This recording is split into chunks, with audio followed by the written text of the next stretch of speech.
Welcome to Writers Not Writing. This used to be a show where I interviewed authors about the ways they procrastinated, and I'm sure we'll still have some of that. But in these times, I want to use this show to highlight artists who are using their voices to push back against fascism. Whether we're writing or not writing, we need to be defending one another. I'm Benjamin Gorman, your friendly author in exile, and the quiet guy behind the glass there is Doug the producer, who hitched a ride in my suitcase. I write novels and collections of poetry and stuff, and Doug does his best to make me sound better. Welcome to Writers Not Writing. You're going to enjoy today's show. And if you want a little more, become a patron of my Patreon, help me keep a roof over my head, and you'll get access to an ad-free version of the show with a bonus segment with each interviewee. Okay, here we go. If I take my time. Hail and well met, readers and reviewers. Today's guest, I'm very excited. Today's guest is Elly Bangs. Elly Bangs is the author of the apocalyptic cyberpunk novel Unity, available in bookstores and libraries near you. Her short fiction has appeared in various Neon Hemlock anthologies, Lightspeed Magazine, Clarkesworld Magazine, Beneath Ceaseless Skies, and elsewhere. She lives in Seattle, where she fixes machines, rides a bicycle, hones her archery, and MCs a specfic open mic called 2 Hour Transport, and you can learn more about her at ellbangs.com. And I should tell the listeners about our, kind of serendipitous, interesting this last week. This was kind of wild. So the way this is supposed to work is that last week on the show, Jess Hannard mentioned that I should reach out to all of the authors. You're in the anthology Glitter and Ashes. And Jess has just been loving this anthology and said I should reach out to everybody. And so I reached out, we connected. That was great. And then I got an email from an author named Ramona Ridgewell, who's in Portland, who I met at Jesse Kwok's Author Alchemy Summit. And she said, I've got a friend who's visiting Barcelona, and you two have a mutual friend in Elly Bangs. And I was like, Elly Banks and I haven't even met yet. She's going to be on the show this next week. And so I reached out to this mutual friend, Megan Highland, and we ended up going out for lunch. So I got to meet Megan Highland before I even got to meet you via you. So thank you very much for that. It's very nice to be connected to Megan, who's very cool. So I've been All right. excited to have you on the show. One of the things that is an area of expertise for you, what to you defines the most perfect possible chocolate chip cookie? Benjamin, thanks for having me on the show. Over many years, I have been on a nearly lifelong quest to find the perfect recipe for the chocolate chip cookie and have developed very specific and stringent standards and have determined that the most perfect chocolate chip cookie in the universe is very large and a perfect mixture of softness and chewiness in such a way that you can purchase it on one end of a city and put it in your pocket and transport yourself to the other side of the city and eat it there, and it will still be intact. So Uh, when we say big, we're not talking, it's got to be transportable. So how big is big? like the size of a saucer, Okay, okay. So we're not talking a large saucer. pizza-sized cookie. We're talking about No, I don't swing that way. a large pocket. And then as you're walking across town, you've got this cookie for the whole voyage. That's what I believe. I've been seeing these cookies in cafes across Seattle my entire life, and at long last, after so many false starts and failed experiments, I finally figured out how to make them myself. Oh, really? Okay. So when you make them, how thick do they end up being to have the right amount of softness? I think a little more than a centimeter, Oh, okay. So they're but not poofy. they're fairly thin and chewy, but they're not thin to the crispy point. The idea is that you can easily tear such a cookie off into strips of any dimensions that you like and dip it in your coffee. Yes, this sounds divine. Excellent. So, to change gears from, well, not necessarily entirely changing gears, we need this kind of fuel in order to maintain ourselves in challenging times. As Indeed. you know, in the United States, it is a rough time right now. You're in the Seattle area. What have you been feeling and doing as to combat this kind of rise of the kind of right-wing fascism that we are seeing in the United States? I think like many people, I live haunted by a perpetual feeling that I'm not doing nearly enough. I don't know that that's actually escapable. Um, but there are always things you can do. There's the things that are pretty well documented, like calling your representatives and trying to impress upon them the severity of the situation, assuming that they might be receptive to that. Um, there are also things that I think might be smart. That are not getting quite as much traction or publicity. And one of those is just kind of storing provisions and Mm, kind of looking at this as like a disaster scenario, but also impending disaster scenario. yes. We have a major catastrophe here, like an earthquake in Seattle, which Seattle's been expecting for a while. We're kind of at the point where we're not expecting a great deal of help from the federal government. Partly due to situation in general and partly because this area leans blue and probably there's a kind of vindictive thing going on. So, yeah, I mean, it's actually very straightforward to slowly accumulate a good stash of canned food that you actually eat and can cycle through and start storing water and things like that and not go full like bunker survivalist, but kind of just like reasonable disaster prep, like have a few weeks of food. And I was reading, you wrote a piece about s- not necessarily surviving a nuclear holocaust, but it was about preparedness for that. What led you to that whole line of research? Oh my gosh, I'm actually rewriting that guide now in a much more comprehensive way. I have been really grimly fascinated by nuclear stuff my entire life. Nuclear war, nuclear power, mostly nuclear war. And Was that a phenomenon when you were a kid where you did you start being worried about that as a child? Because I grew up in San Diego where we had to do like get down under your desk like that's going to right. make a difference when they bomb the harbor. You know, like but Well, it freaked my younger brother out so much that that's been something he's now perpetually worried about. Is that where you started to be concerned about it when you were young? interesting. I actually had kind of the opposite experience. That when I was growing up in the 90s, it was like one of the first things that I really became cognizant of about how bizarrely messed up the world is that I was reached a point where people kind of like offhandedly mentioned like, oh yeah, like the entire world is basically on a short fuse bomb. Like we have these two superpowers that just keep like world-ending weapons aimed at each other perpetually, but it's fine. And I was Yeah, like, what do you mean it's fine? Like that doesn't seem fine to me. Like how are we? I must not have understood this properly because this doesn't seem like fine yeah. at all. Um, and I don't know, I feel like I really grew up in a formative environment where it seemed like the whole world was poised on the brink of complete annihilation, and I was like the only one who really thought about it. So that has definitely become a very special interest of mine. Well, one of the things that was striking to me as I was reading through your guide is a lot of the preparedness, the prep stuff that you would do for, if you were outside of the area where you lived in a survivable place, right? Because people who are close enough, it will not matter. There's no preparing you can do. But if you are not, in the blast zone, a lot of it is the same stuff you would do for the Juan de Fuca earthquake. You need enough. I mean, one of the things you point out is water is going to be a bigger concern than food. And you're going to need to store water. And how many people store water?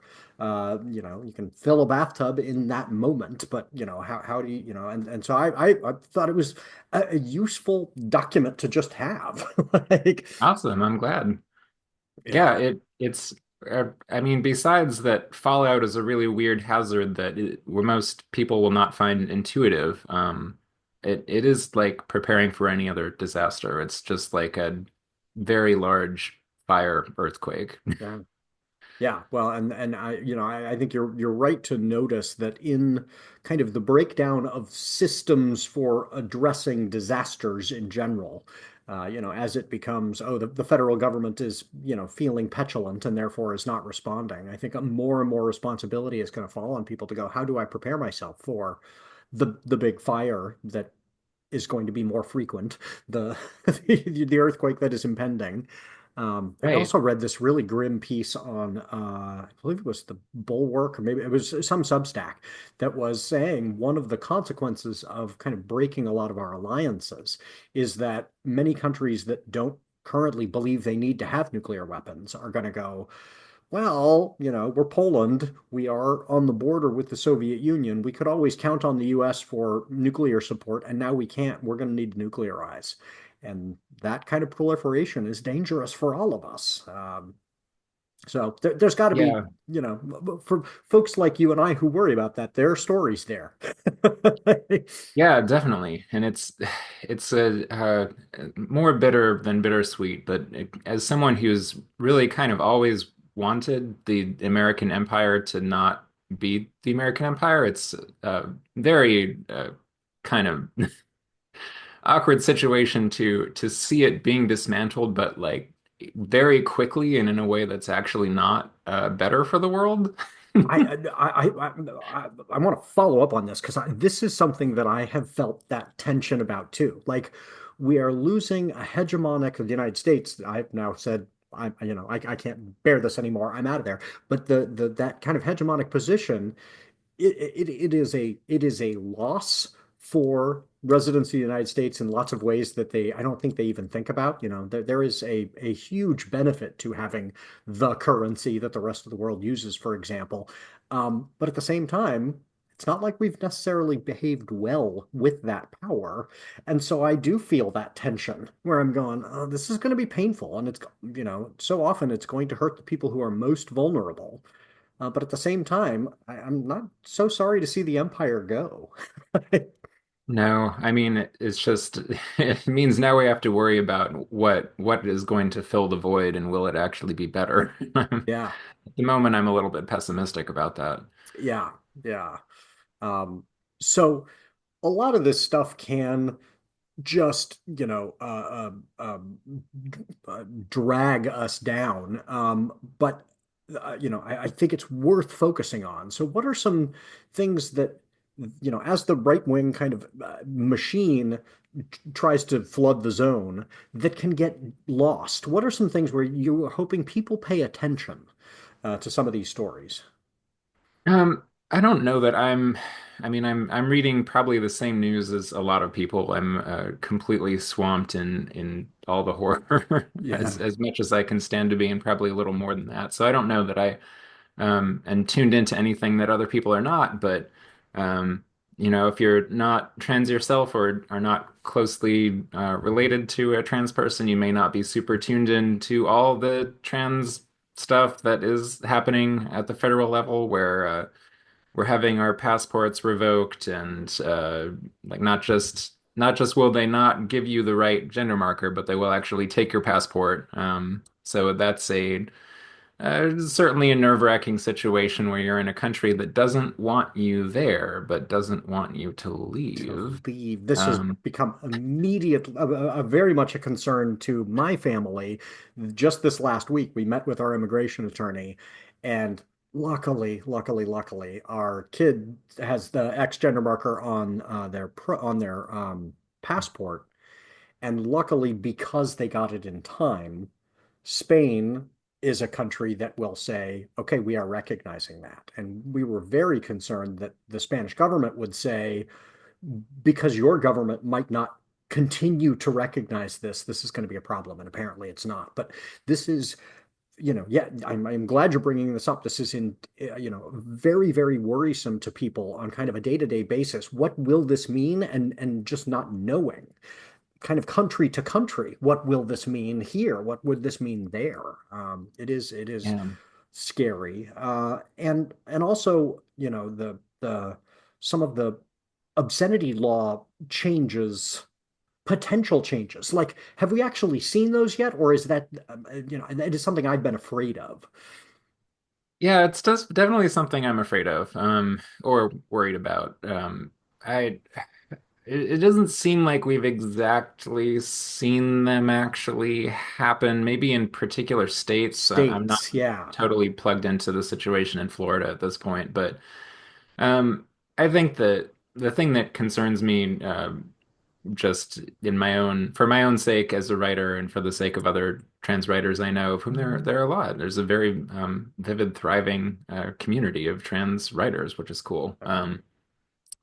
It's just that if we get to a point where enough states have decided that being trans is inherently pornographic, which is what they seem like they're trying to do, we might have publishers, especially the big publishers that kind of decide to comply in advance with that and just like won't publish trans characters in stories or yeah. maybe even authors. I don't know about that. So Yeah, I I guess I that wonder about that. I mean, are there yeah. authors that are, that are going to self-censor and kind of obey in advance? Are there publishers that are going to censor? And what I hope folks out there would understand about that is the writers will not know immediately because we exist in this ecosphere where we're constantly just sending books out and getting rejected. And that's part of the business. You're just kind of casting and hoping. And so you'd get rejected and you wouldn't be told, this work is being rejected because it has a trans character in it, right? And so that, I'm working with a group called Publishing Professionals Against Book Bans that's affiliated with Authors Against Book Bans to kind of say to publishers, we're going to be keeping an eye on one another. Like as an industry, we will call each other out if this is behavior that we're seeing in the industry because it is very worrisome. At the same time, the actual legislation is frightening. I don't have a single book out there that does not have, queer characters, trans characters in it. Would my own work be now deemed obscene? And so it is very nervous making, and I hope people will pay attention to that. Yeah, and happily, I think there is a lot that we can do about that now. We can seek out trans and queer authors and stockpile their books and Yeah. learn their names. And I'm confident that there will always be a way to find the works of these authors, even if they are harder to get published traditionally. And we can build those networks now to the Yeah. extent that we haven't already.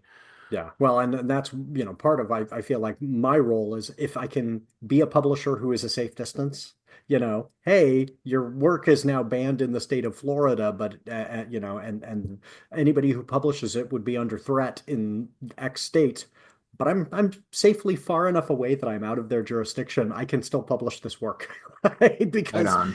I think that the you know the way that we publish now internationally hopefully will allow for things to be diffuse enough that it will be harder to target an individual. But it is certainly concerning. What else has been grabbing you in the news? Um, I think I this is starting to really come to consciousness. But the whole thing with the prison in El Salvador, I mean that's getting a lot of attention. A lot of people are talking about it, but I think what what we're not getting out of the media is just calling it what it is, which is Yes. secret police disappearing people into a gulag without any judicial oversight. Yeah. I think that the more that we can just say the secret police are disappearing people into a gulag, the more we can impress upon people just Yes. what's going on. And encouraging people to pay attention to the way that is couched and the way that it's Yes. reworded. Hey, we're saying this person was arrested by ICE, only they weren't arrested. Like wait a second, no, they were disappeared. You know, Right. like that's By quote unquote plainclothes cops who don't right. identify themselves, won't produce a warrant or ID. Like, Yep. In any other context, and we would expect an international press to say disappeared by the secret police in any other country, yep. and we won't say that about ourselves. So yeah, that's and so that probably has elevated the listeners and readers to the highest possible level of fear that we should go to. So, when you are trying not to be freaked out, what have you been going to kind of keep yourself, sane and moving forward? That is a good distraction. Well, thankfully there's a lot of really good distraction available to us right now at this moment in history. The first one I'll mention is a video game called Citizen Sleeper 2 that I Ah, just started. Citizen Sleeper 1 was like one of my all-time favorite pieces of media, probably. It's just really beautifully written. It has a really interesting kind of mechanic that's about like it's almost about like how many spoons you have to do tasks to survive as a an embodied consciousness in a distant kind of um, post corporate collapse space station. It's with what's really the amazing format? Is it characters. like a first person, or what's the, what are you seeing in that context? Um, so it's kind of hard to describe. I guess it's kind of like almost a choose your own adventure, but with like stages and dice rolls, and it's like an Oh, RPG, but with kind of an illustration style. Yeah, I don't know.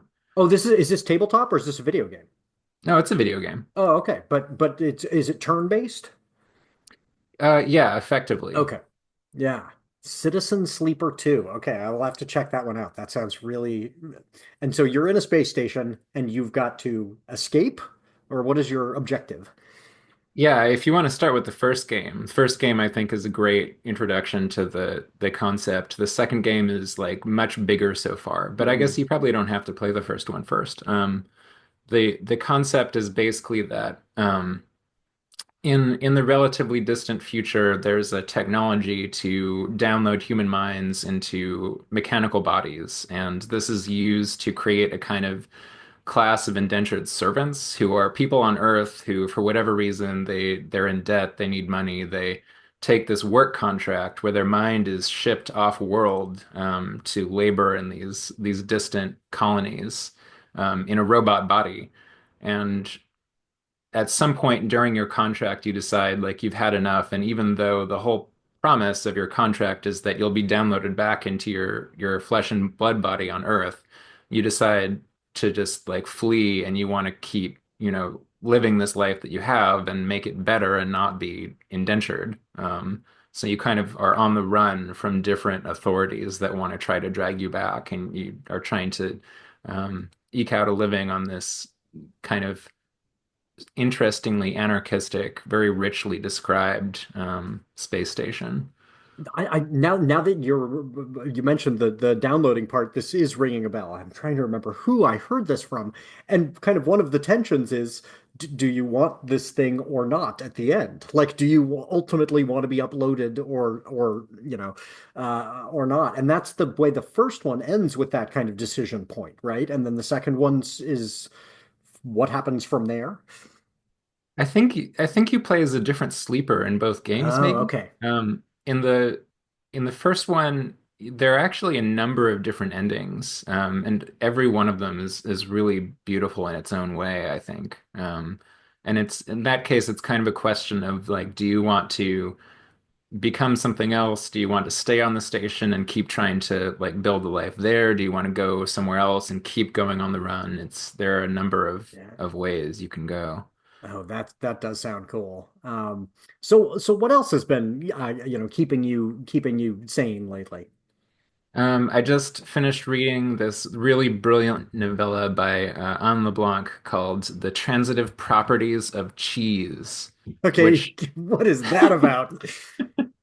it's amazing. It has some similarities in terms of being like really exploring the ramifications of like transfer of consciousness and like what does it mean to be human when we begin to kind of stretch the boundaries of that. And it's also in space, um, and is basically about a trans cheese heist.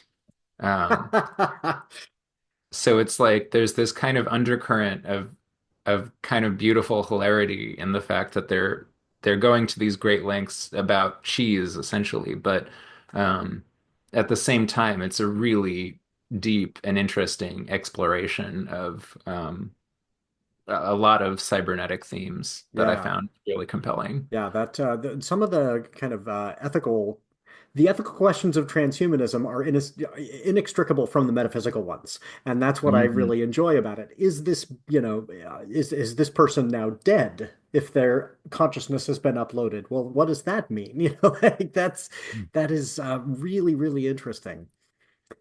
So let's leap into from the transitive properties of cheese to our weekly storytelling exercise, where we are telling the story that I'm calling the side quest to kind of explore this fantasy world that I'm working on in this novel. Only this character is not in the novel. This is totally distinct, but it's in the same universe.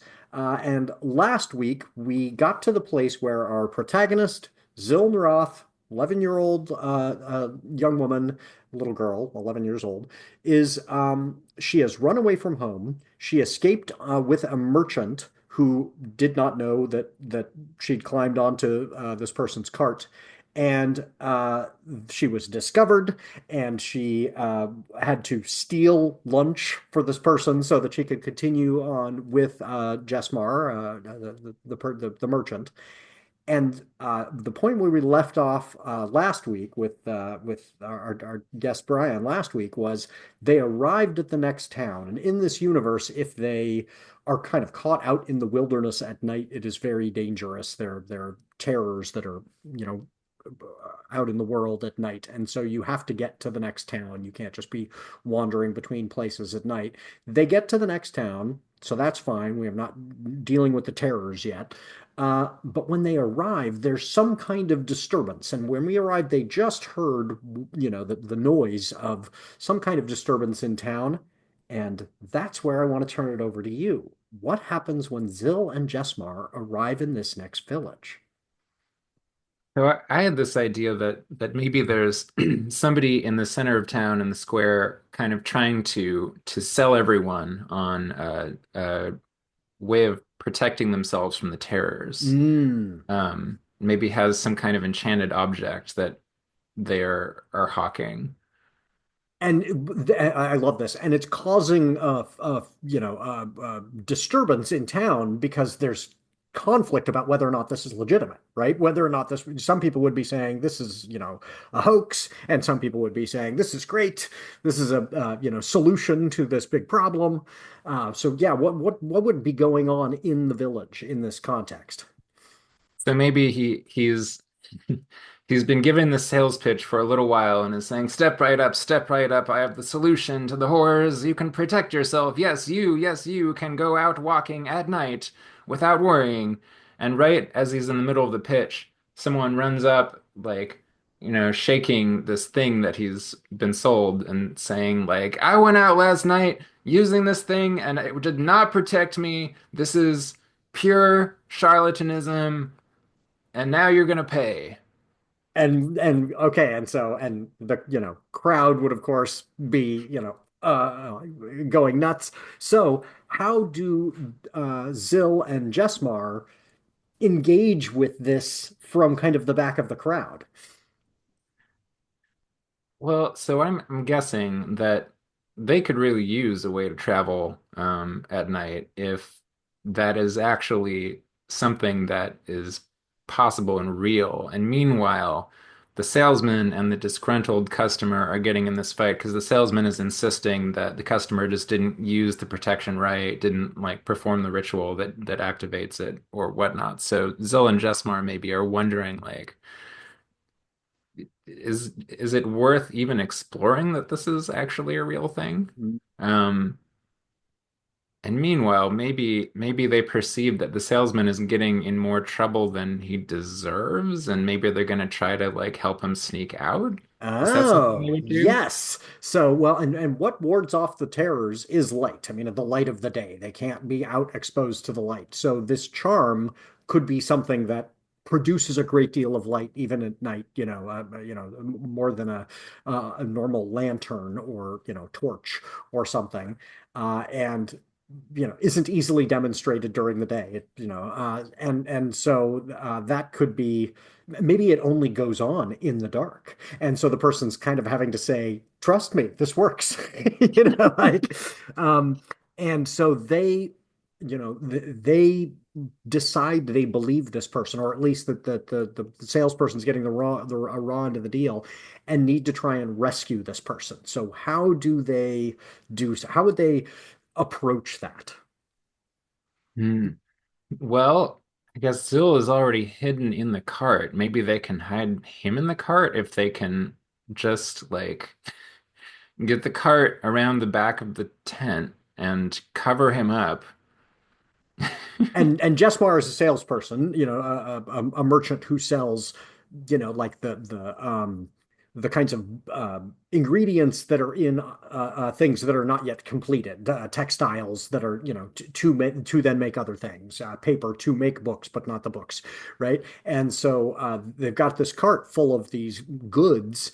Maybe Jesmar could kind of try and draw the attention away and say, "Hey, I've got this other stuff over here," with the plan being, Zill, you need to get this guy to safety, essentially into the cart. Um, Brilliant. oh, I love this. Okay, so uh, I guess two questions for you that'll be essential for the story going forward. Is this person telling the truth about this object? Hmm. I think my instinct is that they are in a qualified way, that they Hmm. have a solution that works moderately well against the terrors at least a lot of the time, but it is a little bit finicky. Okay, yes, a faulty solution, and they're presenting it as though it works really well, and we as a reader have to go, okay, it is not necessarily the be all end all, but they're not a liar. Like they're not, just hawking, And then I think the other question is, uh, you and this will be a good kind of point for us to have as our cliffhanger for the week. Does Zill successfully get this guy to escape? Does she provide him the means to hide out? And does he take it? This is an 11-year-old saying, "Come here, hide." You know? I think he's probably in a tight enough spot that he takes her offer, and just hightails it out of town as quickly as he can. Okay. After giving her a copy of his or one of his things as a thanks. So he's not going to then travel with them. He's just escaped into the cart and given them this object. He And could travel then, with them. okay. Yeah, maybe Uh, they are his means of egress. Like this is how he's going to escape is it, I'll hide out in your cart until you're done selling your stuff. And then now they've got a party of three, right? That could be interesting. I imagine him as like kind of an eccentric inventor type of this era who like is really he really wants to devise an actual working solution to the terrors. It's just not quite there yet, and he's like really trying to get away with selling the kind of early access minimum viable product version of it, which Yes. he can't actually do. Yes, the relatively consistent but sometimes faulty prototype of Right. the lantern that can ward off the terrors at night. Oh, that's okay. But if people would just invest in it, he could like Right. really. Yes, this could be perfected if he could just get people to believe in it.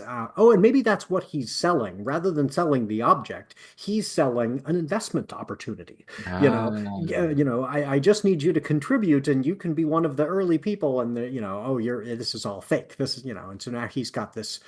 And I think the idea of somebody trying to sell some idea with a prototype that's not perfect could be hilarious. Like, Yeah. hey, invest in this. And sometimes it is functional and sometimes it's not. Oh, that's great. Well, now we have a party of three potentially escaping this village. So that works very well.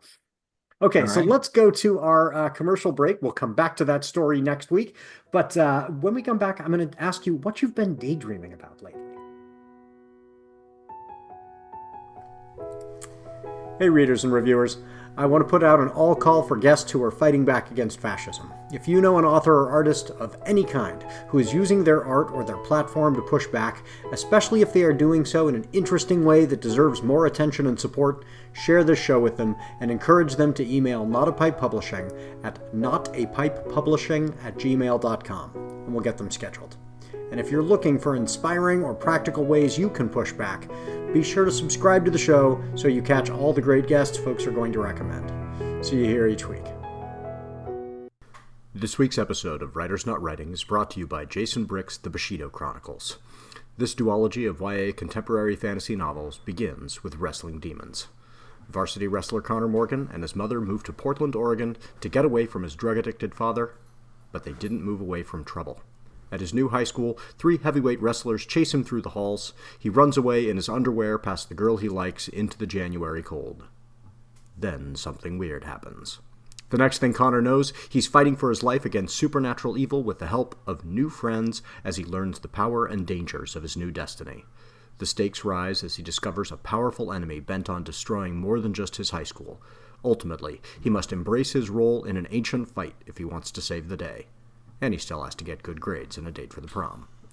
Douglas Sedevi says, good and evil, witty banter, and of course, good action. Jason Bricks mixes all of this well together in a fast-paced young adult novel.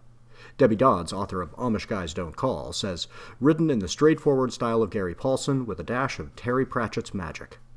Heather Ransom, author of the Going Green trilogy, says, a perfect balance of dramatic action, entertaining humor, and honest relationships. In Fighting Upstream, Connor Morgan is back. It's the state wrestling championship, and Connor is nervous. If he does well, he'll get the attention of college scouts. If he gets the attention of college scouts, he'll get a scholarship. If he gets a scholarship, he might just be able to lift his family out of poverty. But first he has to win, which means squaring off against some of the biggest, best, most demon-ridden wrestlers in Oregon, all in between a decades-hopping time travel mission to save his mentor from certain death.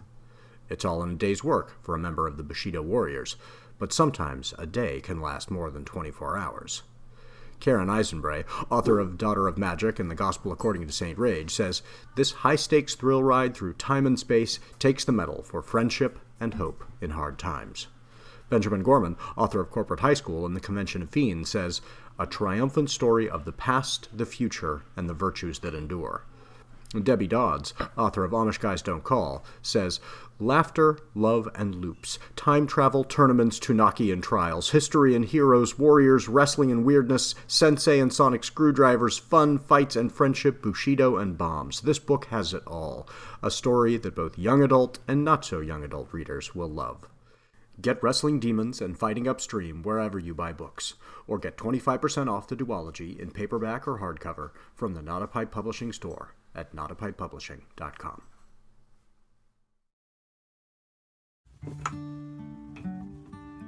You deserve a vacation. How about a trip to a dude ranch on a colony planet? Or a journey to a universe where wizards call lightning down from the sky and calm rumbling volcanoes? Or a holiday tour of the major cities of Europe with vampires and werewolves and witches as guides.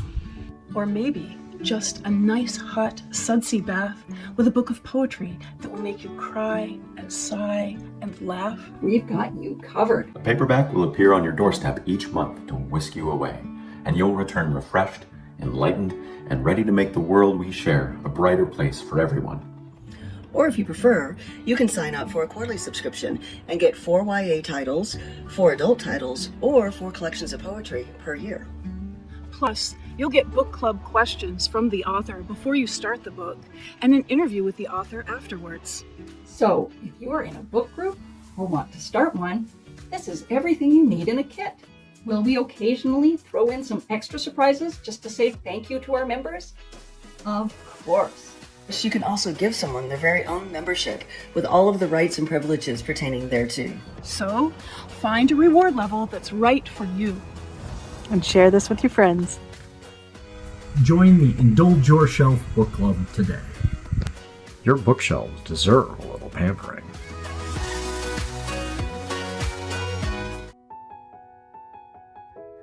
So, welcome back, everybody. I'm here with Elly Bangs. And Elly, when you've been daydreaming, what have you been daydreaming about lately?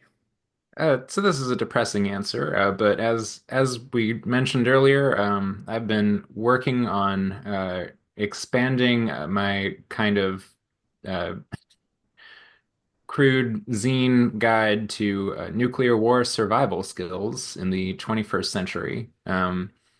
That has occupied a lot of my mind, and bizarrely enough, I find it actually is in its way a pleasant distraction from things that are happening in the here and now. So one of the things that I learned from your last one, from the first edition, is about the way Fallout would kind of work on in terms of how you could protect yourselves from Fallout that people might not know. How does that play out in that kind of catastrophe situation? Fallout is really weird. It's a little bit hard to conceptualize at first, but the key points are that it's fine dust, and it might be very fine. It might be actually a little bit invisible. And the other is that it is basically decaying every moment that it exists. It is working its way down to being more or less safe. So all you have to do is put good distance between you and it for as long as you can, and not get it on your clothes or yourself. And if you do, you just get it off as soon as you can. And that's what it all kind of boils down to. Um, yeah, it's a little bit hard to predict whether there would really be fallout in any given nuclear attack, just because so many things affect how much there is, where it ends up, if it's concentrated or diffuse.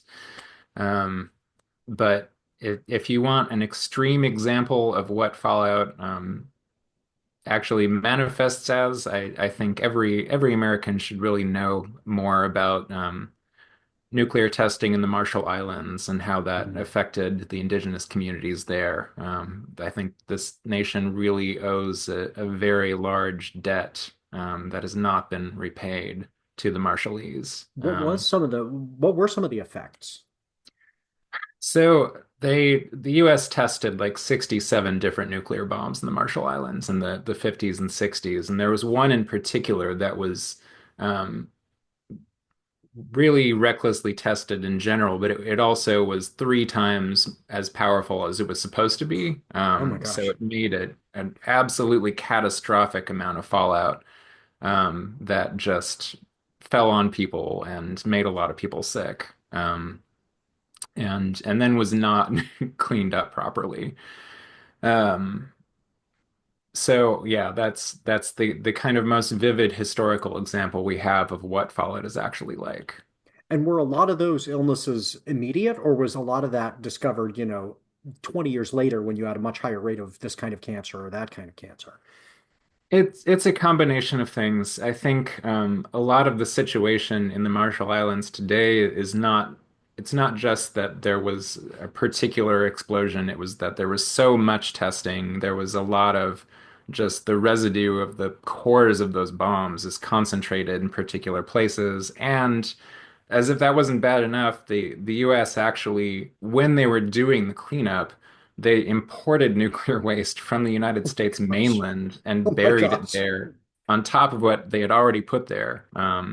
So it really, really messed up stuff. And there are particular islands in the Marshall Islands that you still can't eat anything that grows there. Yeah. But I think that's a pretty extreme case. Like it would be hard to make a nuclear war that dirty if you tried. Yeah. Which is, I mean, I think that is a telling and kind of important thing for Americans to understand is what was done there is worse in some ways than a nuclear war, like in the long term. Like, oh, Yeah. that's horrifying. I mean, it is horrifying, but I think it's I don't know. I think it's important perspective. Like I think generations of Americans really grew up with this idea that nuclear war is so unspeakably horrible that we can't even dare to imagine it. And certainly that's a really understandable position because it is. But at the same time, like there are people all over the world, in the Marshall Islands and in parts of Russia who basically have already been through the worst that this could be, Yeah. and who are living in these really irradiated places, and but who are living, who are surviving, who are recovering, who are building a world after that, and I think there's a lot for us to learn about our fears in general from looking at that. Yeah, because yeah, I admit I always presumed that that is the existential threat. There will be no survivors. That's the end of humanity. And so reading your guide was helpful in one sense, and I was like, oh, th this is hopeful. There will be people who live, and this is and there are things you can do, and I think that's but without minimizing and one of the things that I have been struggling with, and I bet there are a lot of, especially very privileged Americans like me who are going, cishet white guy and middle-aged, like who are looking at our country's history and going, okay, now I am coming to terms with so many of the horrors. And one of the tensions that I have been really wrestling with is at any point when you go, I can't take it anymore, there's going to be the inevitable question of, but why did I take it up till then? Right? Why did I, like I went to Cambodia last year and, went to the killing fields and it was a haunting experience.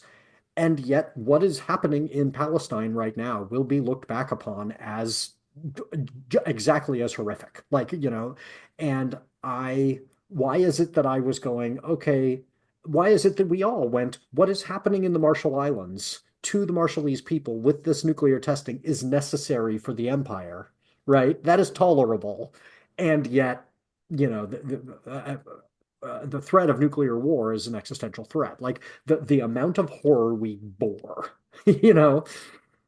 Yeah, I mean it's a really it's the beginning of a really big and interesting existential question is how do we even process all this stuff? I mean, Yeah. there is so much horror to choose from, that it feels like on some level we really need to cultivate the right kind of awareness of it, but it's also it very rapidly becomes more than I think our brains are actually wired to be able to handle. And if you just overwhelm yourself, then um, you become powerless or Yeah. paralyzed or I also stuck. am Um, really recognizing in myself a need to give others grace in recognizing, like, as I'm watching people that I care about who are still in the throes of this kind of, I don't have friends who are like the diehard MAGA types. I've got the folks no, who are able to be persuaded and consider themselves these centrists. And I'm watching these folks go, oh my gosh, this is now too far for me. And my inclination is to go, you idiot, why were you not, why didn't you recognize this, before? And I have to go, oh, wait, how much did I tolerate? And, and give people the space to come to a recognition in their own time. And that's hard to do. It's easy to see that somebody else didn't see what you saw. It's very hard to see what you didn't see. You know? it is always, and it's tough to recognize that we're all part of these one system or another that's doing something really messed up, whether it's a system of power or just kind of the global petrochemical economy. It's a lot a lot of things that um, we want to think of ourselves as really unqualified good people, and maybe we are reaching for that always, but there are a lot of things that we're tied up in, whether we want to be or not, that it takes a lot of work to, and community work and collective work to actually begin to extricate ourselves and Yeah. build something that comes after. Yeah. So where can folks find, you've got some exciting things going on in your own career. Where can folks find your work right now and these big the new things that are coming out from Elly Bangs? Oh my gosh. There's always something somewhere probably on its way to coming out. I've been working on novels that I've had mixed results in trying to get published or get an agent for. But I am very excited that I have a short story coming out in the next Neon Hemlock anthology, which is a sword and sorcery anthology called Shadow the Sun. Um, Very cool.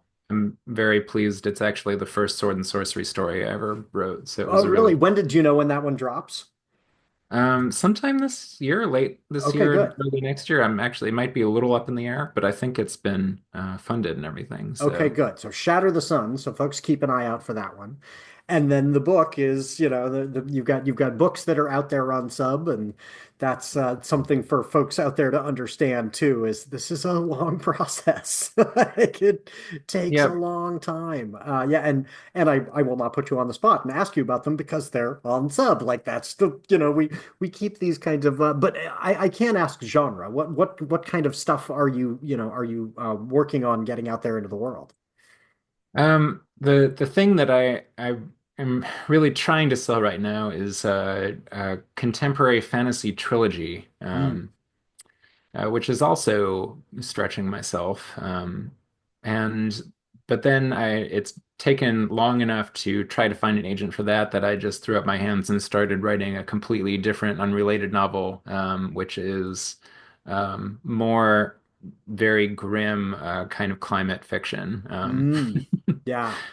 Yeah. So I'll be I'm excited pushing. about the contemporary fantasy as well, though. I've just finished. I mean, literally last Tuesday, sent off to the editors book three in my contemporary fantasy, and so Nice. that's yeah. I believe that will come out this fall, late summer. So I'm really excited about that. But I totally get that sense. I just finished this trilogy, and I went, okay, totally different genre now. Now I'm doing this epic high fantasy thing because I need a space from that a little bit. Did you find that was freeing to go, okay, now I'm going to something that is more me, that feels, more comfortable, or was it just a change? I mean, I think what I've come to really believe about my own process, at least, is that I really need like at least two projects cooking at any given time that are completely different and have nothing to do with each other. Yeah, Because I will get stuck on one thing inevitably in a way that the only solution is to take like a month away from it, yeah, at least. So yeah, having two completely different things is ideal. And if I have to, I will self-publish them. I will push them on the world one way or another. yeah, I'm still holding out hope that I can do it traditionally. yeah, But if you stay tuned, you will find details of that one way or another eventually. yeah, right. Well, that is exciting. And where can folks find your work online? If you visit my website at elbangs, like explosions.com, I've got a list that I keep of everything that I have been able to publish there. And you can also find, as you mentioned, the previous shorter, simpler version of my nuclear war survival guide with the much thicker and more comprehensive one on its way. Yes. Do you is your next uh, book that you're working on in that set in a post-apocalyptic, post-nuclear world? Is that part of what's motivated that research? No, the other one is not post-nuclear. It's just kind of envisions the absolute worst case scenario for climate change, Yeah. essentially. Yep. I wrote a novel that was it was cli-fi before that was a term, right? I just Mhm. thought, okay, I'm writing dystopian fiction, and in 100 years, what could, you know, cities where there are superstorms and that kind of thing. How would that maybe change the way people live? And now I look back and go, that was cli-fi. Like, just the designs of all the buildings. I described all the buildings would have to be rounded because you wouldn't want Mm. to build flat surfaces because who knows if the next superstorm is going to have 200-mile-per-hour winds. And so Oof. everybody starts building their, everybody's got subways because it just makes more sense because there are going to be times when it's going to be 125 degrees. You can't then travel between. So how would the kind of physical geography be different? And that was, it is fascinating to think about, and at the same time, it can really get you down, where you're like this. But I do like the optimism that is also present in your guide on nuclear war. People will survive. Like there will be people living with this, with the choices we make, and kind of exploring what their lives will be like. I think is there's an inherent optimism in even describing the lives of the people who will be survivors, like, Right. because they will exist. Uh, Yeah, and the world today has its problems, and any world that rises from the ashes of this one will have challenges, but also opportunities. yeah. So, what would you Ways to make recommend? meaning. What's in your to read pile that you would recommend to folks right now? What that you're looking forward to? Oh my gosh. There are a lot of things that I've been meaning to read. But one of them on this subject is for years I've been really wanting to read this book by Rebecca Solnit called A Paradise Built in Hell, which is kind of on this exact topic, the idea that um, disasters actually have a way of bringing people together, and in a kind of ironic, paradoxical way, a lot of the time, disasters cause communities to unite and build support networks for themselves that are actually more egalitarian than what was there before. And then maybe what supplants it when things kind of return to normality. I haven't even read this book. I've just heard No, so much about it. and I I'm love really her excited. writing so much. I had a copy of Orwell's Roses, which is one of her books Mm. about kind of her engagement with George Orwell as somebody who, you know, wants to fight fascism and also loves roses. And he was a gardener himself, and it was sitting there, and it's again same one of these books that I was just like, I need to read that. So but I think maybe A Paradise Built in Hell would be better for me now. So I will absolutely check that out. That's a great suggestion. All um right. and who do you recommend I have on this show? I mean, I there are so many awesome trans authors right now that I would recommend any one of them, honestly. The first one that springs to mind, even though I don't actually know her super well, and I don't know if she's ever noticed me at all. But But she will Violet, when I tell her Elly Banks said I should have you on the show. as long as it's not weird. Violet Right. Allen writes my favorite short stories of all Mm. time. I am absolutely in awe of her use of language, Ah. characters, and everything. So, Violet uh, Allen. Okay, I will reach out. Excellent. And, folks can get ahead by checking out Violet Allen's work.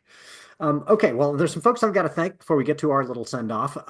Thanks to the artist Max Oakland, who reached out and provided one of his songs for our intro song, I Prefer the Dusk. Let Max know you like it by following him on Twitter at Max Oakland with three Ds. And thanks to Stephen E. Scrivener, author of the Tond fantasy series, who makes music under the name S. Eric Scribner. Thanks to Stephen for donating his song A Poem from the album Pianosphere. We used that during the ad break. And if you make music and would like your song used on the show, I'd love to highlight a listener's work like Max's or Steven's song, so email me about that. Thanks to Doug, the producer, for making the show sound good and taking the blame when it doesn't. I always appreciate you, Doug. And I can't forget to mention Writers Not Writing is a production of NotAPipe Publishing. So please go to NotAPipePublishing.com, check out the amazing books written by writers who didn't procrastinate too much. And if you like this show, rate and review it wherever you found it. Please check out Elly's novel that is out in the world. Uh, you've got tons of short stories, but your book is Unity, and so check out the cyberpunk novel Unity if you are into cyberpunk, And do Ellie a favor and tell a friend about it. And click on that 5th star, write a short review. It goes a long way. Make Ellie's day. And same for the show. Click on that, little thumbs up icon an odd number of times. That'd be very appreciated. So Ellie and I have a couple of things we want you to remember going into your week. Ellie, what's your advice for everybody?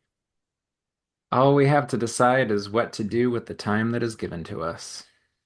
What is that originally from? I am blanking on the I believe source. that is a quote from Gandalf in The Fellowship of the Ring. Okay, that's right. That's right. Yes. I even know the scene. Yes.